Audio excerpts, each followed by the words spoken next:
Todos los seres humanos en esta vida intentamos agradar a alguien, mucho más cuando hay alguien que nos interesa. Tratamos de mostrar lo mejor de nosotros, nos esforzamos por agradar, por contentar a otra persona. La verdad, si tú trabajas en una empresa, siempre tratas de agradar a tu jefe, ¿verdad? Si tú trabajas en un lugar, no sé cuál es tu trabajo, siempre intentas agradar de la mejor manera. Muchas veces tratamos de impresionar a las personas. Queremos ser agradables con todos. Por ejemplo, cuando nos saludan y nos dicen, buenos días, ¿cómo te va? Sacamos una linda sonrisa y decimos, todo está bien. Aunque por dentro esté quebrado, esté roto, esté todo hecho pedazos, queremos agradar a las personas. Sin embargo, no toda la vida podemos mentirnos. Finalmente nos damos cuenta que hay algo que no anda bien en nuestra vida. ¿Te has dado cuenta que los seres humanos nos hemos perfeccionado, nos hemos hecho especialistas agradando a otro ser humano? Queremos que la otra persona nos mire con respeto, queremos que la otra persona tenga un concepto bueno de nosotros, queremos que la otra persona nos aprecie, no por lo que somos, sino por lo que aparentamos. Vestimos bien, saludamos bien, somos corteses, cuando en realidad en el fondo del corazón eso no es propio de nuestra naturaleza. Tratamos siempre de impresionar, tratamos siempre de agradar. Pero ¿sabes qué es lo triste? Es que con Dios no hacemos nosotros lo mismo. Qué bueno sería si todas las mañanas, al abrir los ojos, tú pensarías así: hoy voy a agradar a Dios. Con mis acciones, con mi trabajo, con mis palabras, con todo lo que haga, quiero agradar a Dios. La verdad, son muy pocas personas en este mundo que piensan eso. Más tratamos de agradar a un semejante, a alguien que es igual que nosotros, menos a Dios. Cuando se trata de Dios, muchas veces damos lo último. Cuando nos vamos a una reunión donde se habla de Biblia, cuando nos vamos a una iglesia, a veces quedamos dormidos, estamos cansados, entregamos lo último de las fuerzas. Cuando queremos dar un donativo para Dios, no damos de aquello que tenemos, sino de aquello que nos sobra, o de aquello tan pequeño que es insignificante para nosotros. Eso damos para Dios. Ahora, mira lo que dice el libro de Malaquías, el capítulo 4, el capítulo 1, el versículo 6. El último libro del Antiguo Testamento. Aquí pareciese que hay un reclamo de parte de Dios, pero es una amonestación para ti que siempre buscas agradar a alguien. Malaquías capítulo 1, versículo 6 dice así: el hijo honra al padre y el siervo honra a su señor. Te está diciendo, al trabajo tú llegas temprano porque honras a tu señor. A tu padre tú le respetas, ¿verdad? Porque honras a tu padre. Y ahora dice así la Biblia: si yo soy tu padre, ¿dónde está mi honra? Si yo soy Señor, ¿dónde está mi temor? ¿Por qué siempre que se trata de otro ser humano, de llegar puntual a la empresa, de llegar temprano a algún otro lugar, menos a la iglesia, siempre tratamos de hacer las cosas bien? Pero cuando se trata de Dios, ¿qué importa? Al final, Dios no viene para felicitarme, Dios no viene para abrazarme, Dios no me va a pagar un sueldo por eso. Y eso es un tremendo error que los seres humanos cometemos. Ahora, la pregunta es, ¿qué cosa agrada a Dios? Porque ahí está nuestro interés, queremos agradar a Dios. ¿Qué cosa agrada? Entonces en la Biblia yo encuentro a muchos personajes que agradaron a Dios. Por ejemplo, encuentro a Enoc. Enoc dice que caminó con Dios, es decir, caminar con Dios, eso le agrada a Dios. Tanto le agradó que los llevó al cielo. Fue Enoc al cielo. También encuentro a un Noé, un hombre justo, un hombre íntegro, un hombre equilibrado, que caminó también con Dios. La Biblia lo expresa que fue un hombre justo, es decir, una persona que camina con Dios, una persona equilibrada, una persona justa, también eso le agrada a Dios. También encuentro en la Biblia a un David que agradó a Dios, ¿sí? Un David que aunque pecó, luego se arrepintió y escribió los mejores salmos. Cuando dijo, mi alma tiene sed de ti, necesito de ti. Mejor es estar un día en tus atrios que 1000 fuera de ellos. Eso también agradó a Dios, que un día Dios dijo de David, no hay otro hombre sobre la tierra que tenga un corazón parecido al mío que no sea David. Eso le agrada a Dios. Ahora entonces te pregunto, ¿tú estás dispuesto a agradar a Dios? Muy bien. Si quieres agradar a Dios, primero tenemos que saber qué cosa desagrada a Dios. Vamos entonces al libro de Romanos, capítulo 8. Romanos, el Nuevo Testamento. Vamos a ver lo que dice el capítulo 8, el versículo 7. Dice así la palabra de Dios. Por cuanto los designios de la carne son enemistad con Dios, porque no se sujetan a la ley de Dios, ni tampoco pueden. Ahora, fíjate en la expresión del siguiente versículo. Dice así. Y aquellos que viven según la carne no pueden agradar a Dios. Es decir, si tú das rienda suelta a tus propios deseos pecaminosos, a tus inclinaciones, a tus deseos carnales, estás desagradando a Dios. Pastor, eso significa que yo nunca voy a agradar a Dios, porque yo tengo una naturaleza pecaminosa, inclinada solamente a hacer el mal. Pues bien, vamos a ver qué cosa dice la Biblia. Y vamos al libro de Hebreos, el capítulo 11, el versículo 6. Ahí encontramos la manera como Dios se agrada de nosotros. Y el libro de Hebreos, capítulo 11, encontramos allí una lista innumerable, o una lista numerable de personas que agradaron a Dios. Y el versículo 6 de este capítulo dice así: pero sin fe es imposible agradar a Dios. ¿Qué te parece esta expresión? Es bueno que tú vayas a la iglesia y cantes a Dios, eso agrada a Dios. Es bueno que hagas obras de caridad y obras de bien, eso agrada a Dios. Pero si eso lo haces sin fe, entonces no habrá nada que pueda agradar a Dios. ¿Qué cosa está diciendo aquí la palabra de Dios? Si tú no tienes fe, es imposible. ¿Y qué cosa significa imposible? No hay manera de poder agradarle sin fe. Entonces tú allí puedes decir así, pastor, el caso está resuelto, porque yo sí tengo fe. ¿Qué cosa es fe para ti? Tú piensas así, fe es creer en Dios. Espera un momento. La Biblia dice que el diablo también cree en Dios. Es más, el diablo cree y tiembla. Pero eso no significa que el diablo agrade a Dios. Entonces, la fe no solamente es creer que Dios existe. No, la fe es como el amor. Sí, la fe es como el amor. Por ejemplo, cuando tú dices yo te amo, sin otra palabra, sin un verbo, sin otra acción, entonces es una palabra incompleta. El amor tiene que ser demostrado, la fe también. La fe también se demuestra con acciones. Fe no solamente es creer, fe también es confiar. Tú demuestras que crees en Dios, que tienes fe en Él, no solamente diciendo creo en Dios. Tú también demuestras cuando confías en Él. Ahora, no solamente es confiar, fe también es obedecer. De nada sirve decir, Señor, yo creo en ti, yo confío en ti, pero hago lo que yo quiero. Eso no tiene sentido. Dios te dice, si tienes fe, entonces hay 3 aliados de la fe, y es creer, es confiar y es obedecer. Entonces, ¿cómo nosotros agradamos a Dios? Por medio de la fe. ¿Qué cosa es fe? Creer, confiar y obedecer. Solo que en esta noche yo quiero hablarte de 4 tipos de fe. ¿Está bien? 4 tipos de fe. El primer tipo de fe se llama una fe inestable, una fe movida por situaciones, una fe movida por circunstancias, una fe basada en el sentimentalismo. Te voy a explicar. Hay muchas personas que creen en un milagro de Dios, pero que dudan cuando viene la tormenta.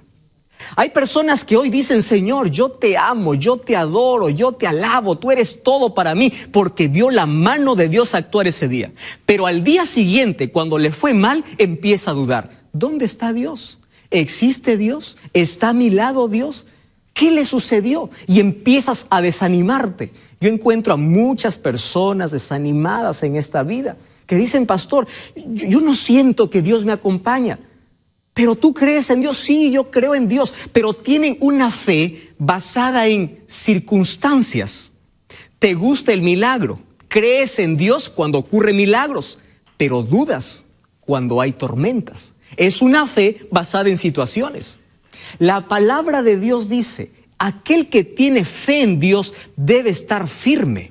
Es decir, es como una montaña inamovible. Es por eso que el libro de Salmos, capítulo 46, dice, aunque se mueva la tierra, aunque los montes se vayan al corazón del mar, yo seguiré confiando en ti, yo seguiré creyendo en ti. Entonces yo te invito que tu fe no se base en situaciones, no se base en circunstancias. Hoy dices, yo creo en Dios, pero mañana te fue mal en el examen. ¿Eso significa que Dios no existe? Claro que no. Ese es el primer tipo de fe, una fe inestable. Sin embargo, hay un segundo tipo de fe. A esto yo lo llamo una fe incoherente, una fe tibia. ¿Qué significa eso? Yo creo en Dios, pero vivo como si Dios no existiera. ¿Existen personas así? Sí. Que solamente buscan a Dios bajo circunstancias, cuando tienen necesidades. ¿Crees en Dios? Sí, yo creo en Dios. Yo adoro a Dios porque menciona el nombre de Dios. Él cree en la existencia de Dios. Pero cuando enfrenta un problema, esa persona se desespera, se angustia, quiere resolver el problema con sus propias manos, se suicida, busca la muerte. ¿Sabes por qué? Porque aunque dice que cree en Dios, él quiere tener todo bajo su control y no quiere dejar bajo el control de Dios.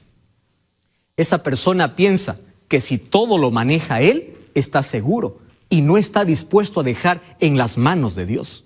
Entonces te voy a hablar para ti, que en este momento te encuentras desesperado porque tienes deudas, debes al banco, estás sin empleo.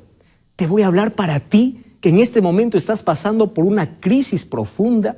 Entonces yo te hago la pregunta, ¿tú crees en Dios? ¿Tú crees que Dios es más grande que tus problemas? Entonces, ¿por qué te angustias? ¿Por qué te desesperas? ¿Por qué lloras? ¿Por qué no puedes dormir? Deja en las manos de Dios. Esta es una fe incoherente. Creo en Dios, pero trato los problemas como yo quiero tratarlos. No estoy dispuesto a confiar eso en las manos de Dios. Y hoy quiero hablarte del tercer tipo de fe. Yo lo llamo una fe ingenua. Y te voy a explicar por qué. Este tipo de fe es aquel que cree en cualquier cosa. No tiene una base, no tiene un sustento. Cree en cualquier cosa. Es aquella persona que dice, yo creo en Dios, pero también creo en otras cosas. Y entre esas otras cosas, el diablo ha inventado o ha puesto las famosas supersticiones. ¿Qué significa eso? Yo creo que Dios existe, pero también creo que cuando un gato negro se cruza en mi camino, más creo en el gato, porque creo que me va a ir mal, más que en Dios. ¿Qué te parece ese tipo de creencia? Hay muchas personas en este momento que son esclavas de aquellas creencias absurdas y contrarias a la fe. Pero también es un tipo de fe. Es una fe ingenua. Es una fe que no tiene sustento, no tiene base. Entonces tú ahí quedas preocupado y dices, no puede derramarse sal sobre la mesa. ¿Por qué? Porque si se derrama sal, eso significa que va a haber pobreza. Entonces te pregunto, ¿de qué depende tu situación? ¿De la sal que se derrama o de las bendiciones de Dios? Entonces tú puedes decir, creo en Dios, pero si sigues creyendo que la sal derramada trae pobreza, eso no tiene sentido. He escuchado muchas supersticiones. Vamos a colgar una hoja de sábila, por ejemplo, en la puerta de la casa para ahuyentar los malos espíritus. ¿Y dónde está el poder de Dios? ¿Por qué dices entonces creer en Dios? ¿En qué crees más? ¿En una sábila o en lo que Dios puede hacer por ti? Escucho supersticiones como no salgas que hoy es domingo 7, no salgas que es viernes 13, no hagas esto. Miles de personas son esclavas cada día. Antes de poder ir al trabajo, ¿sabes dónde están? Allí en un kiosco, mirando el periódico, no miran las noticias. Directo se van a una parte que dice el horóscopo. Y allí empiezan a revisar el signo. Yo soy Aries, Tauro, Piscis, Leo, Cáncer, etc. Y empieza a ver allí la gente, ¿cómo me va a ir hoy? La gente no da un paso, tiene miedo del futuro. Entonces, ¿dónde está tu fe? ¿Está en las estrellas? ¿Está en las supersticiones? ¿Están en tus creencias absurdas? ¿O está en Dios? La Biblia dice, sin fe es imposible agradar a Dios. ¿Sabes? Cuando nosotros ponemos eso antes que Dios, ofendemos a Dios. Muchas de esas creencias nosotros lo heredamos de naciones paganas e idólatras del antaño. Por ejemplo, en el tiempo de Babilonia, la Biblia nos cuenta que había un rey que se llamó Nabucodonosor. Este hombre una vez tuvo un sueño. Estaba tan turbado porque olvidó el sueño y mandó llamar a un grupo de personas para que puedan interpretar el sueño. ¿Sabes en qué se basaba este grupo? Tú puedes leer esta historia en el libro de Daniel capítulo 2. Dice que estaban allí los magos, los encantadores, los caldeos, vinieron allí para poder interpretar a este rey el sueño. ¿Quiénes eran los magos? Los magos eran las personas que ponían un poco de aceite, lo mezclaban con agua. Y según la forma que daba el agua y mezclado con el aceite, ellos pensaban que así podrían interpretar el futuro. Pero fue inútil para interpretar el sueño de un rey.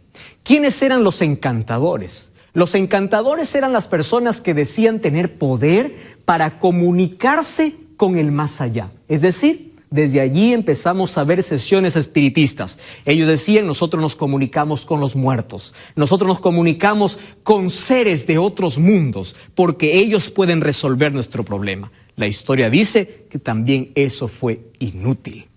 Dentro de ese grupo también se encontraban los astrólogos, aquellos que miraban las estrellas y pensaban que el futuro, el destino, los secretos están en las estrellas. De paso, los babilonios pusieron nombre a la mayoría de constelaciones que hoy los conocemos por nombre. Los pusieron el nombre de sus dioses. Ahora, fíjate lo que dice la palabra de Dios respecto a eso. El libro de Deuteronomio, el capítulo 18. Quiero leer para ti. Mira, ¿qué cosa Dios opina de ese tipo de fe? Deuteronomio, capítulo 10. Deuteronomio, capítulo 10. El versículo 8 dice así, o el versículo 8 en adelante. Ahora, cuando tú entres a esa tierra que yo te doy, dice Dios, no participéis de ninguna de esas abominaciones. ¿A qué llama la Biblia abominaciones? Cuando tú depositas tu confianza en alguien que dice tener contacto con los muertos, en alguien que dice que tu destino está en las estrellas, cuando tú empiezas a creer más en una superstición que poner tu fe en Dios, en ese momento estás haciéndote abominable, estás convirtiendo en una abominación. Eso desagrada a Dios. Entonces la Biblia dice, sin fe es imposible agradar a Dios. Entonces, ¿qué tipo de fe Dios quiere? Es una fe de relación, es una fe de ando con Cristo, somos amigos, es una fe de quiero escuchar tu voz, es una fe de quiero obedecer tu palabra, es una fe de quiero confiar en ti. En este momento, en el nombre de Dios, yo te invito a salir de esas creencias absurdas. En el nombre de Dios te invito a ser libre de supersticiones, libre de aquellos pensamientos, de aquellas cosas que te separan la confianza que debes tener únicamente en Dios.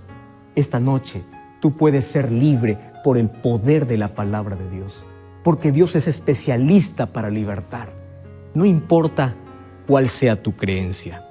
No importa en quién o en qué situación o circunstancia estés creyendo hasta hoy. A partir de hoy, intenta agradar a Dios. Intenta ser libre de cualquier superstición que te separa de Dios en lugar de poder agradar a Dios. Entonces te pregunto en esta noche, ¿tú estás dispuesto a agradarle? ¿Tú estás dispuesto a dejar a un lado tus tradiciones, a un lado tus creencias, a un lado tus supersticiones, a un lado tu fe tibia? En esta noche, entrega tu vida a Jesús y dile: Señor, solo quiero adorarte a ti, quiero agradarte a ti. Quiero que cierres tus ojos. Vamos a orar. Querido Dios, gracias porque en tu palabra hoy comprendimos que la única manera de poder agradarte es teniendo fe en ti. Pero tener fe en ti significa poner al lado de nuestras creencias para creer solamente en tu palabra. Poner a un lado esas supersticiones contrarias a la fe, que muchas veces lo hemos practicado o hemos creído. Libértanos en esta noche por tu poder. En el nombre de Jesús. Amén. Gracias por acompañarnos en este programa. Recuerda que la palabra de Dios tiene la verdad. La verdad te da libertad y te prepara para la eternidad. Nos encontramos la próxima semana.